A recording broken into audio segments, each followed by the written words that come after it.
ஆண்டவரும் உலக ரட்சகருமாகிய இயேசு கிறிஸ்து நாமத்தில் அன்பின் வாழ்த்துக்களை இந்த நேரத்தில் தெரிவிப்பது அதிக நான் மகிழ்ச்சி அடைகிறேன். ஆண்டவர் கிரேஸ் ஊழியத்தை பல பகுதிகள் கொண்டு சென்றார், பல மாநிலங்களுக்கு கொண்டு சென்றார். இந்த நாளில் ஸ்ரீலங்கா தேசத்துக்குள்ளாக கிரேஸ் கொண்டு வருவதற்கு ஆண்டவர் இயேசு உதவி செய்தார். ஆண்டவர் நாம மாத்திரம் மகிமைப்படுவதாக.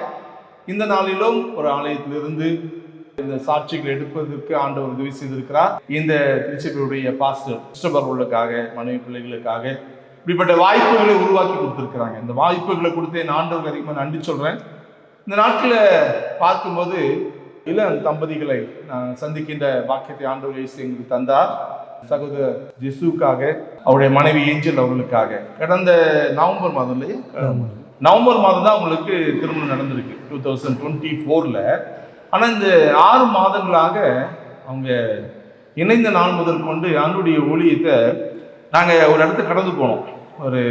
நாங்கள் கண்டி என்ற மாவட்டத்தில் இருந்து புசல்வான்னு சொல்லி ஒரு பகுதியிலிருந்து நாங்கள் பேசி கொண்டு இருக்கிறோம். இங்கேருந்து கிட்டத்தட்ட ஒரு 25-20 கிலோமீட்டர் இருக்கும் ஒரு மலை பிரதேசம். மலை ரொம்ப டீப்பாக இருக்குது. அந்த பகுதியில் சென்று பிள்ளைகள் பைக்கில் இளம் தம்பதிகள் இல்லை, இந்த நாட்களில் சந்தோஷமாக ஜாலியாக இருக்க வேண்டிய இந்த வயசில் சகோதரர் ஒரு பிஸ்னஸ் செய்து கொண்டு இருக்கிறார். அவருடைய மனைவி அவர்கள் இணைந்து 2 பேரும் அந்த ரொம்ப தூரம் இருக்கிற அந்த பகுதிக்கு சென்று ட்ரைபல்ஸ் மத்தியில் ஆண்டுடைய ஊழியத்தை வாரத்துக்கு 1 முறை சென்று பைக்கில் ரொம்ப தூரம் பிஸ்னஸ் ஆனால் சான்ஸே கிடையாது. நாங்கள் ஆட்டோவிலே ரொம்ப கஷ்டப்பட்டு தான் போனோம். அந்த பகுதிகளுக்கு பிள்ளைகள் இருவரும் இணைந்து உருமனப்பாட்டோட எந்த விதமான கட்டுப்பாடு இல்லாதபடி, யாருடைய கம்பல்ஷன் இல்லாதபடி மனைவி கணவன் மனைவியுமாக இணைந்து ஒரே அந்த மனதோட இந்த ஊழியத்தை செய்யணும்னு சொல்லி ஒரு பெரிய வாஞ்சியோட ஆண்டவருக்காக ஏதாவது சாதிக்கணும் அப்படின்னு சொல்லி அநேகரை இயேசுக்கு ஆதாயப்படுத்தணும், ஆண்டவர் பிள்ளையாக மாற்றணும், அவனுடைய அன்பை கொடுக்கணும்னு சொல்லி அவர்கள் இணைந்து செய்து கொண்டிருக்கிற அந்த தியாகமான காரியங்களை பார்க்கும்போது ரொம்ப சந்தோஷமா இருந்துச்சு. நாங்களாம் இன்னும் அதெல்லாம் செய்யலையேன்னு சொல்லி யோசித்து பார்க்கும்போது சந்தோஷமா இருந்துச்சு. உண்மையாகவே கர்த்தர் ஆண்டவர் இயேசு தொடர்ந்து அவருடைய ஆசீர்வாதத்துக்கு ஏராளமான நன்மைகள் ஆண்டவர் அவருடைய பகுதியில் அவர் மூலமாக செய்ய போகிறார். இப்போது அவர் மத்தியில் நான் அவங்க 2 பேரை அவங்க மத்தியில் அறிமுகப்படுத்தி வச்சிருக்கிறேன். அவங்களுடைய சாட்சி, மனைவியுடைய சாட்சி அவங்க சொல்லுவாங்க. அதுக்கு பிறகு கிரேஸ் ஊழியத்துக்காக பாரத்தோடு அவங்க ஜெபித்து அவங்க முடிப்பாங்க. இப்போது கிரேஸ் குடும்பத்தின் சார்பில் அந்த பிள்ளைகளை மனமாற வாழ்த்துகிறோம், வரவேற்கிறோம். பிள்ளைகளுடைய சாட்சிகளை, தனிப்பட்ட அனுபவத்தை ஆண்டவர் இயேசுக்குள்ளாக அர்ப்பணித்து சில காரியங்களை நம்மளோடு சாட்சியை பகிர்ந்து கொள்ளும் போது இதை பார்த்து கொண்டிருக்கிற இளம் தம்பதிகளுக்கு அது ஒரு சவாலாக இருக்கும் என்பதற்கு எந்த விதமான சந்தேகம் கிடையாது. கர்த்தர் தொடர்ந்து நடத்துவாராக. இப்போ ஒரு சாட்சிக்குள்ளாக நம்ம கடந்து போகலாம். ஆமென். கர்த்தருடைய பரிசுத்த நாமத்துக்கு மகிமை உண்டாவதாக. இந்த இடத்திலும் கூட எங்களை சாட்சியாக நிற்க வச்ச கிருபைக்காக கர்த்தருக்கு மகிமை செலுத்துகிறேன். என் பேர் ஜேசு, என் மனைவி ஏஞ்சல். நாங்கள் இருவருமாக போன வருஷம் 11ஆம் மாதம் தான் எங்களுக்கு கல்யாணம் நடந்துச்சு. அதுக்கு முன்னுக்கு நான் வாலிப பிரயாத்தில் இருக்கும்போது, நான் சின்ன வயசுலேருந்து கிறிஸ்தவ ஃபேமிலியில் பிறந்தேன். இருந்தாலும் நான் கடலை விட்டு மிக தூரமாக சென்றிருந்தேன். ஆனாலும் கர்த்தர் என்னோட இடைப்பட்டார். அதாவது நான் சின்ன வயசில் சண்டே ஸ்கூல் போனேன். எனக்கு தெரிஞ்ச ஒரே ஒரு வசனம் சங்கீதம் 128 1ஆம் வசனம், கர்த்தருக்கு பயந்து அவர் வழிகளை நடக்கிறவனோ அவன் பாக்கியவனோ. அந்த வசனம் மட்டும்தான் அந்த டைம்லேருந்து இப்போ வச்சும் எனக்கு தெரிஞ்ச ஒரே ஒரு வசனம். ஆனால் அந்த வசனம் மூலியமாக என் வாழ்க்கையில் அநேக நேரத்தில் கர்த்தர் கிரியை செஞ்சுருக்காரு. அப்படி வந்த லைஃப் தான் இது. அதாவது நான் வாலிப டைமில் அநேக கிட்டத்தட்ட ஒரு 15 வருடங்காலமாக கர்த்தரை விட்டு தூரம் போயிட்டுருந்தேன். நிறைய ஃப்ரெண்ட்ஸுகளோட, வேலை மூலியமாக வந்த ஃப்ரெண்ட்ஸுகளோட அப்படி நிறைய இடத்துக்கு போனாலும் நிறைய எனக்கு வாய்ப்புகள் இருந்துச்சு. பாவத்துக்கு உண்டாக செல்ல அப்படின்னா நிறைய பேருக்கு கூப்பிடுவாங்க, வா நீ ஏன் இப்படி இருக்க, ஒரு தனியாக இருக்க, நீ எங்கேயும் வரமாட்டேங்கிற, இந்த மாதிரி போவோம் அப்படின்னு சொல்லி. ஆனால் அந்த சங்கீதம் 128 கர்த்தருக்கு பயந்து அப்படின்னா எந்த டைம்லையும் என்னை அந்த பாவமான வழிக்கு கூப்பிட்டாலும் இது கர்த்தருக்கு அருவருப்பான காரியம், இது பாவமான காரியம் அப்படின்னு சொல்லிட்டு அந்த வசனம் என்னோட ஒவ்வொரு நாளும் பேசும். அதே போல் தான் நான் அநேக நேரத்தில் அந்த வசனம் மூலியமாக நான் அந்த பாவமான காரியத்துக்கு போகாமல் அடிமைப்படாமல் இருக்கிறதுக்கு எனக்கு கரெக்டாக அந்த வசனம் வந்து உதவி செஞ்சிச்சு. அப்படியே சில நாள் கடந்து போகல எனக்காக வரம் தேடினாங்க வீட்டில். அந்த டைமில் கூட ஒரு 2 வருஷமாக நான் வந்து பெருசாக ஒன்றும் கணக்கு எடுத்துக்கலை. கர்த்தர் வந்து நான் அவர்கிட்ட கேட்டேன், இப்படி தான் எனக்கு வேணும் அப்படின்னு சொல்லி. கர்த்தர்கிட்ட கேட்டபடி எனக்காக ஒரு மனைவியை கரம் பிடிக்க செஞ்சார். அதுக்காக கர்த்தருக்கு ஸ்தோத்திரம். நாங்கள் வந்து அதுக்கு முன்னுக்கே நான் வந்து கர்த்தருடைய அன்பை வந்து அந்த வசனத்தின் மூலியமாக நான் அநேக நேரத்தில் நான் உணர்ந்து கொண்டேன். அந்த வசனம் மூலியமாக என்ன பேசின நேரம் நான் உணர்ந்து கொண்டேன், கர்த்தர் இல்லாட்டி நாங்கள் இல்லை அப்படின்னு ஒரு கட்டம் எனக்கு வந்துச்சு. அந்த நேரத்தில் தான் நான் வந்து கர்த்தருக்காக ஊழியம் செய்யணும், ஊழியக்கார பொண்ணாக பார்த்து எனக்கு கிடைக்கணும் அப்படின்னு சொல்லி பெஸ்ட் டைம் அப்படின்னா கிட்டத்தட்ட 2 வருஷத்துக்கு முன்னுக்கு தான் நான் வந்து ப்ரே பண்ண ஆரம்பித்தேன். அந்தபடி கொடுத்த மனைவி தான் இது. நாங்கள் 2 பேருமா சேர்ந்து இப்போ ஊழியம் செஞ்சுக்கிட்டு இருக்கோம். எந்த நேரத்தில் நாங்கள் பலவீனமாக இந்த டைமில் கூட நான் வந்து பலவீனமாக போனாலும் ஒரு சப்போர்ட்டிவாக இல்லை, நமக்காக கொடுத்த இது ஊழியம் நாங்கள் எப்படியாச்சும் நம்ம இதை செய்யணும், கர்த்தருக்காக செய்யணும் அப்படின்னு சொல்லி பலப்படுத்துவாங்க. அதே மாதிரி அவங்க சோர்ந்து போகிற நேரமும் இருக்குது. அந்த டைமில் நானும் ஒரு ஊக்கப்படுத்துவேன். அந்த மாதிரி தான் நாங்கள் கர்த்தருக்கு இந்த ஊழியத்தை செய்கிறதுக்காக நாங்கள் முன் வந்தோம். இப்போ கூட நாங்கள் வந்து கர்த்தருக்காக அந்த ஊழியத்தை செய்யணும்னா அவருடைய அன்பை உணர்ந்து தான் நாங்கள் அந்த ஊழியத்தை செஞ்சோம். நமக்காக ஜீவனையும் கொடுத்த அவருக்காக நம்ம அவருக்கு ஏதாச்சும் செய்யணும்னு கேட்டால் அந்த ஜீவனை நம்ம கொடுக்க இயலாது. நம்ம அந்தபடி அவர் இறந்து போன மாதிரி நம்மளும் அந்த இடத்துல போய்ட்டு பாடுபட்டு அப்படியெல்லாம் ஒன்றும் செய்ய இயலாது. இருந்தாலும் கர்த்தருக்காக நாங்கள் ஏதாச்சும் ஒன்று செய்யணும் அப்படின்னு சொல்லி நாங்கள் முடிவெடுத்து தான் இந்த ஊழியத்தை செய்கிறோம். நாங்கள் போகிற பாதையெல்லாம் கடினமான பாதையாக இருந்தாலும் இங்கேருந்து சாதாரணமாக நாங்கள் வசிக்கிற இடத்துலேருந்து அந்த இடத்துக்கு போகிறதுக்கு சாதாரணமாக 8 கிலோமீட்டர் கூட இருக்கும். 45 நிமிஷமாக்கி போவோம் நாங்கள் போயிட்டு வர்றது. அவ்வளோ கடினமாக இருந்தாலும் நாங்கள் அங்கே ஏன் போகிறோன்னு கேட்டால் கர்த்தருக்காக, கர்த்தருடைய அன்பை உணர்ந்த நேரம் தான் நாங்கள் போகிறோம். ஆகவே நான் இந்த நேரத்திலும் கூட கர்த்தருக்கு நான் நன்றி சொல்ல கடமைப்பட்டிருக்கேன். நானும் கூட கர்த்தருக்கு நன்றி சொல்கிறேன். கர்த்தர் கொடுத்த இந்த நல்ல வாய்ப்புக்காக. என்னுடைய வாழ்க்கையில் வந்து நான் வந்து ஒரு ஊழியக்காரருக்கு தான் மகளாக பிறந்து ஒரு கிறிஸ்தவ மகளாக தான் நான் சிறு வயது முதலிலேருந்து வளர்க்கப்பட்டேன். ஆனால் என்னோடய வாழ்க்கையில் ஒரு குறிப்பிட்ட காலத்துக்கு அப்புறம், என்னோடய வாழ்க்கை பிராயத்தில் ஒரு குறிப்பிட்ட வயதுக்கு அப்புறம் கர்த்தருக்கு பயப்படுகிற பயம் என்னிடத்துல இல்லை. எல்லார் மாதிரியும் நிறைய நண்பர்கள் அந்த மாதிரி ஒரு லைஃப் தான் நான் வாழ்ந்தேன். எனக்குன்னு சில கனவுகள்லாம் இருந்துச்சு, நான் இப்படி படிக்கணும், இந்த மாதிரி வேலைக்கு போகணும் அப்படின்னு சொல்லி. இப்படியே என் வாழ்க்கை நல்லா போயிட்டு இருக்கும்போது ஒரு கட்டத்தில் நான் உண்மையாக உணர்ந்த ஒரு விஷயம், நம்ம நேசிக்கிற நண்பர்கள் வந்து நம்ம வாழ்க்கையில் கொஞ்சம் காலம் தான் நம்ம கூட இருப்பாங்க. ஏதாவது ஒரு இடத்துல நம்ம வாழ்க்கையை நம்ம தனியாக தான் வாழ வேண்டிய சூழ்நிலை வரும். அப்படி ஒரு இடத்துல நான் இருக்கும்போது எனக்குன்னு பர்சனலாக இருந்த சில பிரச்சனைகளை என்னால் ஃபேஸ் பண்ண முடியாமல் என்னுடைய மனசுக்குள்ளே இருந்த ஒரே ஒரு விஷயம் வந்து, நம்ம இறந்து போயிட்டா இந்த எல்லா பிரச்சனைக்குமான ஒரு சொல்யூஷன் இருக்கும், நம்ம செத்து போயிட்டா இது எதுவுமே இருக்காது அப்படின்னு சொல்லி நான் அந்த மாதிரி ஒரு விஷயம் யோசிக்கும் போது என்னுடைய வாழ்க்கையில் எனக்கு 19வது வயசுக்கு அப்புறம் நான் முதல்ல கர்த்தர் என்னோடு பேசுகிற அந்த ஒரு அனுபவத்தை என் வாழ்க்கையில் நான் முதல்ல அனுபவித்தேன். அன்றைக்கி தான் வாழ்க்கையிலே முதல் உண்மையான ஒரு அன்பு வந்து அது எவ்வளோ நேசமானது, அது எவ்வளோ அழகானது அப்படின்னு சொல்லி நான் உணர ஆரம்பித்தேன்.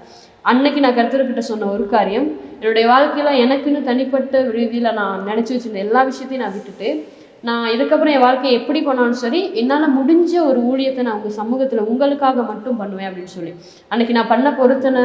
அதுக்கு பிறகு நான் கடவுளுக்குள்ளே நிறைய அப்படியே வளர ஆரம்பித்தேன். ஆனால் சில காலங்கள் சில பிரச்சனைகள் பார்க்கும்போது ஊழியம் வேணாம், பேசாமல் நம்மளுக்கு பிடிச்ச மாதிரி ஒரு வாழ்க்கை வாழலாம் அப்படின்னு சொல்லி யோசிக்கவும் ஆரம்பித்தேன். ஆனால் எனக்கு ஒரு விஷயம் தெரியும், இந்த உலகத்தில் நான் என்ன செஞ்சாலும் என்னை யார் நேசித்தாலும் அவருடைய சமூகத்தில் எனக்கு கிடைக்கிற அந்த ஒரு சந்தோஷம், அந்த ஒரு அன்பு இந்த உலகத்தில் என்னால் எங்கேயுமே அனுபவிக்க முடியாது அப்படின்னு சொல்லி நான் அனுபவித்த அந்த ஒரு அன்பை என் வயசில் கஷ்டப்பட்டுட்டு வாழ்க்கை வேணாம் அப்படின்னு சொல்லி யோசிக்கிற யாராவது ஒருத்தருக்காகவாச்சும் நான் அதை உண்மையாக சொல்லணும் அப்படின்னு சொல்லி என் மனசுக்குள்ள ஒரு பாரம் இருந்துக்கிட்டே தான் இருக்கும். நாட்கள் அப்படியே நகர ஆரம்பித்தது. வீட்டில் வந்து அடுத்து நம்ம லைஃப் பார்ட்னர் அப்படி பார்க்க ஆரம்பிக்கும் போது நான் கர்த்தர்கிட்ட ஒரு பொருத்தனை பண்ணேன். அவங்க இந்த வேலையில் இருக்கணும், இப்படி இருக்கணும் அப்படியெல்லாம் இல்லை, அவங்க கர்த்தருக்கு பயப்படுற ஒரு மனுஷனாக இருக்கணும், வாழ்க்கையில் எவ்வளோ கஷ்டம் வந்தாலும் ஊழியம் செய்யணும், ஊழியம் பாரமுள்ள ஒரு சிந்தையுள்ள ஒரு நபராக கர்த்தர் எனக்கு தரணும். அதுதான் நான் அவர்கிட்ட கேட்ட ஒரே ஒரு அடையாளம். நான் பேசும்போது நம்ம ஊழியம் செய்யணும் அப்படின்னு சொல்லி என்கிட்ட ஒரு வார்த்தை சொன்னால் கண்டிப்பாக அது கர்த்தர் எனக்கு கொடுக்குற ஒரு அடையாளமாக நான் எடுத்துக்குவேன் அப்படின்னு சொல்லி நான் இவங்க வீட்டுக்கு வர அன்றைக்கி முதல் நாள் நான் ப்ரே பண்ணேன். அன்றைக்கி நாங்கள் அடுத்த நாள் இவங்க வந்தாங்க, எல்லோரும் பேசினாங்க, எல்லாருக்குமே ஓகே. ஆனால் எனக்குள்ளே ஒரு பயம் இருந்துச்சு, நான் உண்மையாக கரெக்டான ஒரு நபரை தான் என் வாழ்க்கைக்குள்ளே கர்த்தருக்கு தந்திருக்கிறாரா அப்படின்னு சொல்லி. ஆனால் நாங்கள் பேசும்போது அவர் அந்த ஒரு காரியத்தை சொன்னார், நான் வேலை செய்கிறேன் ஆனால் பார்ட் டைம் வந்து நான் ஊழியம் செய்வேன் அப்படின்னு சொல்லி. அப்போ நான் ஊழியம் செய்யணும்னு சொல்லி எனக்கும் ஆசை இருக்குது அப்படின்னு சொல்லும்போது, நீங்கள் ஊழியம் செய்யலாம், நம்ம தான் சப்போர்ட் பண்ணுவேன், சேர்ந்து போய் செய்யலாம் அப்படின்னு சொல்லி சொன்னார். நான் என்னுடைய மனதுக்கு ஏற்றபடி கர்த்தருடைய திட்டத்தின்படி கர்த்தர் எனக்கு ஒரு நல்ல வாழ்க்கையை கொடுத்தார். நாங்கள் முதலாவது திருமணம் முடிஞ்சு நாங்கள் 2 பேருமே ஒன்றா ஜெபிக்கும் பொழுது நாங்கள் பண்ண ஒரு பொருத்தனை, என்னோடய வாழ்க்கையில் என்ன மாதிரி கஷ்டம் வந்தாலும், பொருளாதார ரீதியாகவோ என்ன மாதிரி கஷ்டம் எப்படி ஒரு சூழ்நிலை வந்தாலும் நாங்கள் எடுக்கிற அந்த ஒரு பொருத்தனை இருந்துச்சு. நாங்கள் ஊழியம் செய்வோம் அப்படின்னு சொல்லி, வாழ்க்கையில் எங்கே போனாலும் அதை விட்டுட்டு போகக்கூடாது அப்படின்னு சொல்லி நாங்கள் முதல்ல 2 பேரும் ஒன்றா உட்காந்து கைப்பிடிச்சி ஜெபம் பண்ணோம். இதை பார்த்துட்டு இருக்கிற அநேக வாலிபர்கள் இந்த இடத்துல இருக்கலாம். உங்களுடைய திருமணத்தை குறித்து நீங்கள் யோசிக்கலாம். வேதத்தின்படி நான் சொல்ல விரும்புகிற ஒரே ஒரு காரியம், உங்களுக்கு ஏற்ற வயசில் ஏற்ற துணையை உங்களை சார்ந்த பெற்றோர்கள் ஏற்ற மனிதர்கள் மூலமாக கர்த்தர் உங்களுடைய வாழ்க்கைக்குள்ளே கொண்டு வருவார். அதனால உங்களுடைய வாலிப பிரயாயத்தை காத்துக்கொள்ளுங்க கர்த்தருக்குள்ளா. நம்மளுடைய வாலிப பிரயாயத்தை கர்த்தருக்குள்ளாய் காத்துக்கொள்ளும் பொழுது எங்களுக்கு ஏற்ற வாழ்க்கை துணையை கர்த்தர் நிச்சயமாக எங்களுடைய வாழ்க்கையில் கொண்டு வருவார். அப்படி தான் இவர் என்னுடைய வாழ்க்கைக்குள்ளே வந்தார். நாங்கள் ரொம்ப தூரம் தான் கடந்து போய் ஊழியம் செய்யணும். சில நேரங்கள் உடல் ரொம்ப பலவீனமாக இருக்கும், போகிறதுக்கு ரொம்ப கஷ்டமாக இருக்கும். சில நேரம் நானே இன்னைக்கு வேணாம் கஷ்டமாக இருக்குது அப்படி சொன்னால் கூட இல்லை நம்ம ஊழியம் செய்யணும்னு சொல்லியிருக்கோம் தானே, நம்ம போவோம் அப்படின்னு சொல்லி ரொம்ப சப்போர்ட்டிவாக பேசுவாங்க. நாங்கள் போயிட்டு அங்கே ஊழியத்தை முடிச்சுட்டு திரும்ப வரும்பொழுது நாங்கள் அங்கே நடந்த விஷயங்கள்லாம் பேசிக்குவோம். இன்றைக்கி இவங்க புதுசாக வந்தாங்க, இவங்க ரொம்ப சந்தோஷமாக இருந்தாங்க, நம்ம பேசின வார்த்தை இவங்களை தொட்டுச்சு சொல்லி அவங்க நமக்கு சாட்சி சொன்னாங்க. அப்படி சொல்லும் பொழுது மனசுக்குள்ளே அவ்வளோ ஒரு நிறைவாக அவ்வளோ ஒரு சந்தோஷமாக இருக்கும். இந்த உலகத்தில் நாங்கள் நிறைய காரியங்கள் செய்யலாம், நிறைய சம்பாதிக்கலாம், நிறைய வேலைக்கு போகலாம், நிறைய படிக்கலாம். ஆனால் நாங்கள் இங்கேருந்து போகும் பொழுது நிச்சயமாக எதையுமே நம்மளுக்குன்னு கொண்டு போகவே முடியாது. நாங்கள் எங்களால் கொண்டு போக முடிஞ்ச ஒரே ஒரு காரியம், கர்த்தருடைய அன்பை சொல்லி எத்தனை ஆத்மாக்களை அவருக்காக ஆதாயப்படுத்துகிறோமோ அதுதான் நம்மளுக்கான ஒரு மகிமையாக கர்த்தருடைய சமூகத்தில் பார்க்கப்படுது. நமக்காக எல்லாவற்றையுமே செய்த அவருக்காக இன்றைக்கு நம்ம என்ன செஞ்சுருக்கோம் அப்படின்னு யோசித்து சொல்கிற அளவுக்கு பெருசாக எதுவுமே செஞ்சுருக்க மாட்டோம். நம்மகிட்ட தனிப்பட்ட வாழ்க்கை, நம்மகிட்ட தனிப்பட்ட ஜெபம், இதை தாண்டி பொதுவான ஒரு விஷயம் செஞ்சுருக்கோமானா அது ரொம்ப குறைவாக இருக்கும். இதை பார்த்துட்டு இருக்கிற வாலிபர்களாக இருக்கிற நீங்கள் உங்கள்கிட்ட வாழ்க்கையை கொஞ்சம் யோசிச்சு பாருங்கள். நம்மளுக்கு பலன் இருக்கிற வரைக்கும் நம்மளால் ஓட முடியும், நம்மளால் நல்லா பேச முடிஞ்ச அளவுக்கு நம்மளால் சொல்ல முடியும். அதுக்கு பிறகு பலன் குறுகுனதுக்கு பிறகு நம்மளால் நிச்சயமாக ரொம்ப தூரம் போயிட்டோம் இல்லாட்டி யாருக்கோ கடவுள்கிட்ட அன்பை சொல்கிறது ரொம்ப கஷ்டம். இப்போ நீங்கள் நல்ல நிலைமையில் இருக்கீங்க, வாலிப பிராயத்தில் இருக்கீங்க, இப்போவே முடிஞ்ச அளவு கஷ்டமான எல்லா இடத்துக்கும் போய் யாராவது ஒரு நபருக்காவது கர்த்தருடைய அன்பை பற்றி சொல்லுங்கள்.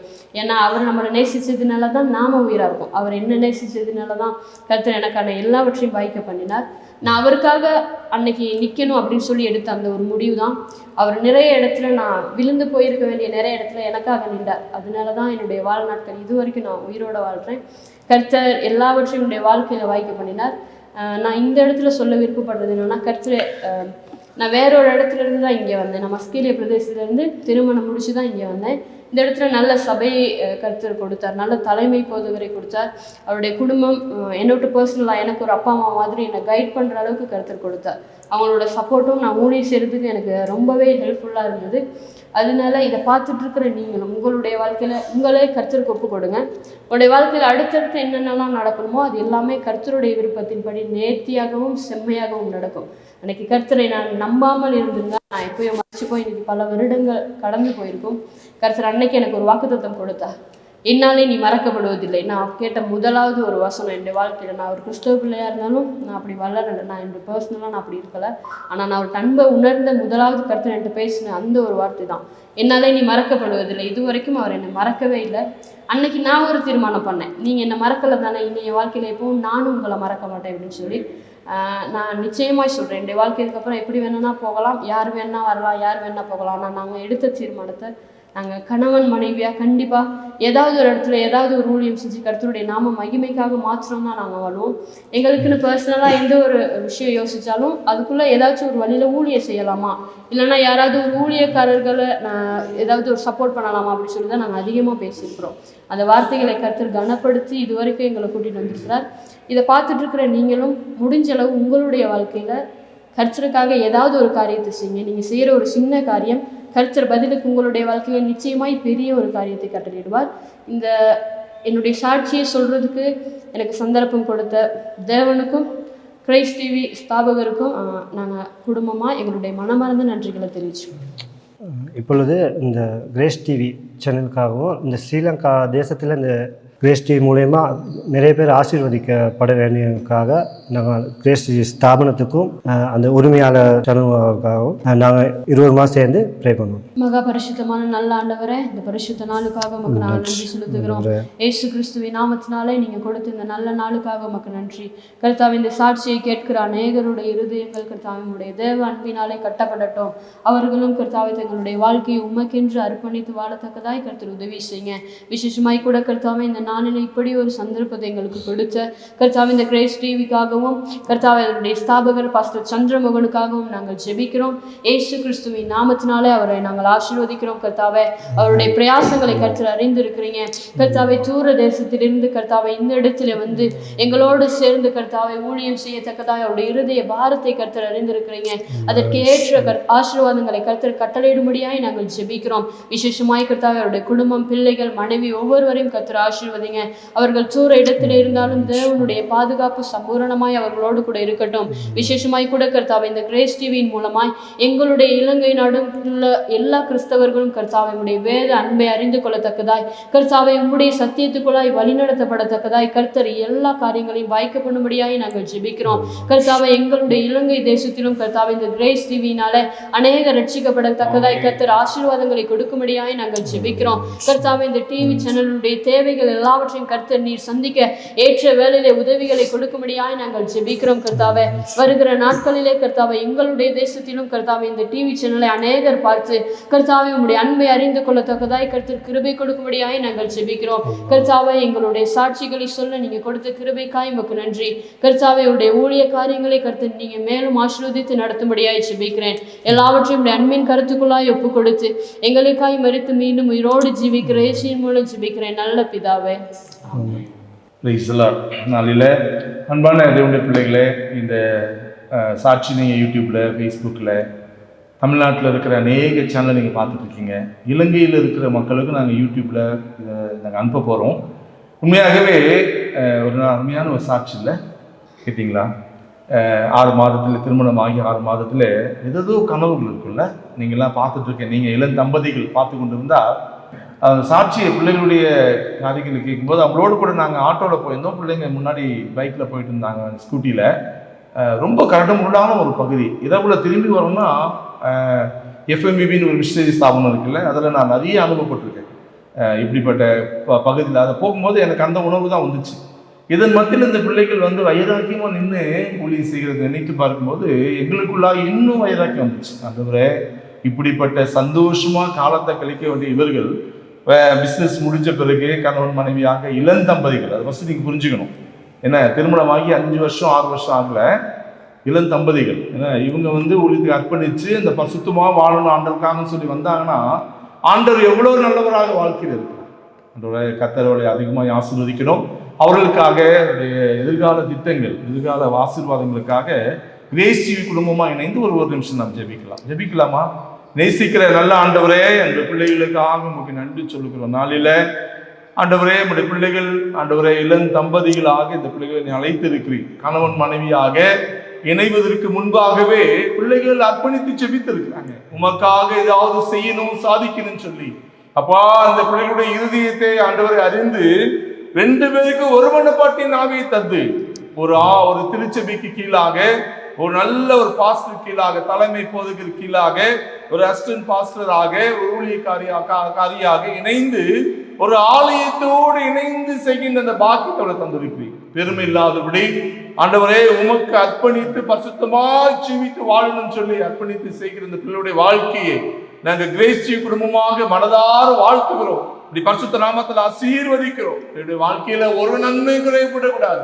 அன்பு சகோதரர் செய்கிற ஆண்டவரே அந்த தொழிலை நீ ஆசீர்வதிப்பீராக, வளர்ந்து வருகட்டும். நல்ல லாபத்தை தாரும். பணி செய்கிற பிள்ளைகளை ஆசீர்வதிப்பீராக. தன்னுடைய ஆண்டவரே கர்த்தாவே ஓனருக்கு உண்மை உத்தமாய் பணி செய்ய என்னுடைய கிருபையை தாரும். உடைய அன்பான மனைவிக்காக நன்றிப்பா, மகளை ஆசீர்வதிப்பீராக.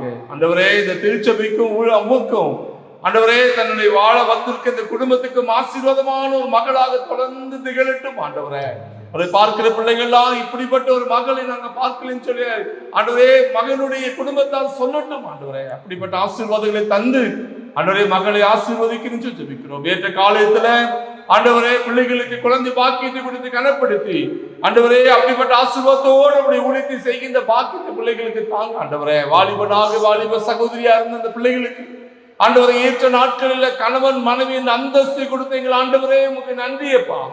ஆண்டவரை வருகின்ற நாட்களிலே ஆண்டவரை அப்பா அம்மா என்ற உறவை என் ஆண்டவர் இயேசுதான் உருவாக்கி கொடுக்க முடியும். தேவன் தந்து கனப்படுத்துங்க.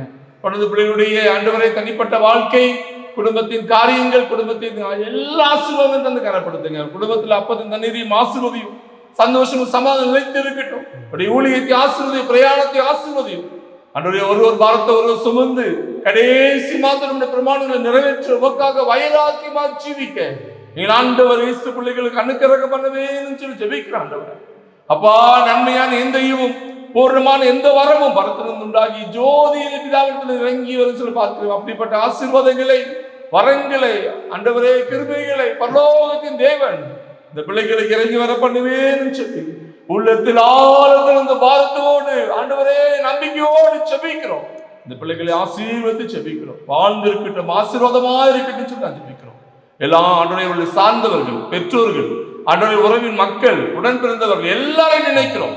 சேஷமாய் இவர்களை பழக்கிவித்துக் கொண்டிருக்கிற ஊழியத்தை ஆண்டவரே கையில கொடுத்து ஆண்டவரே தலைமைத்துவத்தில் இருக்கிற அந்த பாஸ்டர் கிறிஸ்டபர் அவர்களுக்காக நன்றி, மனைவிக்காக, பிள்ளைகளுக்காக நன்றியப்பா.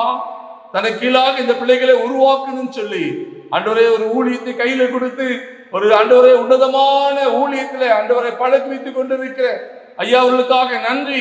கர்த்தர் ஆசீர்வதியும். பிள்ளைகள் ஆண்டவரே கடைசி மாத்திரம் ஆண்டவரை இவளோடு கூட இணைந்து ஆண்டவரே கீழ்ப்படிந்து உடைய ஊழியத்தை கடைசி மாத்திரம் செய்ய வேண்டிய கிருபைகளை தேவன் தருவீரா. ஒரு நாள் பெருமையோ என்னால முடியும், நான் தனியா செய்யலான்னு சொல்லி எதையும் யோசிக்காத முடியும். உம்முடைய ஊழியத்தை இணைந்து செய்கின்ற பாக்கியத்தை கனப்படுத்தும்.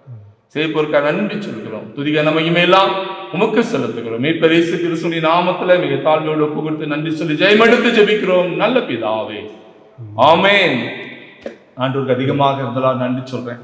இந்த வாய்ப்பை உருவாக்கி கொடுத்த நண்பருக்காக, இந்த வாய்ப்புக்கு இப்படிப்பட்ட ஆலயத்தை திறந்து கொடுத்த இந்த ஸ்ரீலங்கா பகுதியில் கண்டி மாவட்டத்தில் இருக்கிற புசல்வா என்ற பகுதியில் இருக்கிற இந்த ஆலயத்துக்காக திருச்சிபுரி தலைமை போதகர் பாஸ்டர் கிறிஸ்டபர் அவர்களுக்காக, மனைவிக்காக, 3 அருமையான பிள்ளைகளுக்காக நாங்கள் வரும்போது எங்களை ஒரு குடும்பத்தார் பிள்ளைகளை போல இணைந்து எங்களை கவனித்தார்கள். நாங்கள் சந்தோஷமாக இந்த நாட்களில் இங்கே நாங்கள் தங்கியிருக்கிறோம்.